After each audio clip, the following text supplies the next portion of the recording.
ഒരു ചെറിയ മൊമെൻറ്റ് പറഞ്ഞു തുടങ്ങാം. നമ്മൾ എന്തെങ്കിലും പോസ്റ്റ് ചെയ്താൽ അറിയാതെ ഫോൺ വീണ്ടും വീണ്ടും തുറന്നു നോക്കും. ലൈക്ക് വന്നോ, റിപ്ലൈ വന്നോ, സീനായോ? ഒന്നും വന്നില്ലെങ്കിൽ അറിയാതെ ഒരു തോട്ട്, എന്തെങ്കിലും തെറ്റുണ്ടോ? പക്ഷേ പ്രോബ്ലം പോസ്റ്റിലല്ല, വാലിഡേഷൻ്റെ ഹങ്കറാണ്.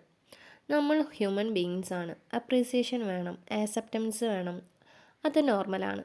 പക്ഷേ പ്രോബ്ലം എവിടെയാണ് തുടങ്ങുന്നതെന്നറിയോ?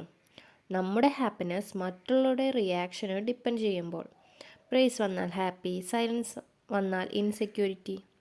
സ്ലോലി നമ്മൾ ജീവിക്കുന്നത് സ്വന്തം ട്രൂത്ത് നല്ല മറ്റുള്ളവരുടെ അപ്രൂവലിനായി. നമ്മൾ ഡിസിഷൻ എടുക്കുമ്പോഴും ഈ ക്വസ്റ്റ്യൻസ് വരും. ആളുകൾ എന്ത് പറയും? ജഡ്ജ് ചെയ്യോ? ആക്സെപ്റ്റ് ചെയ്യോ?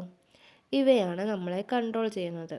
വാലിഡേഷൻ കിട്ടിയ ദിവസം കോൺഫിഡൻസ്, കിട്ടാത്ത ദിവസം സെൽഫ് ഡൗട്ട്. ഇതാണ് ഹ്യൂമൻ വാലിഡേഷൻ പ്രോബ്ലം. ഒരു ട്രൂത്ത് പറയട്ടെ, പീപ്പിൾ ബിസിയാണ്. ഓരോരുത്തരും അവരവരുടെ ഓൺ ബാറ്റിൽ ഫൈറ്റ് ചെയ്യുകയാണ്. അവർ ക്ലാപ്പ് ചെയ്യാത്തത് കൊണ്ട് നീ റോങ് ആണെന്നില്ല.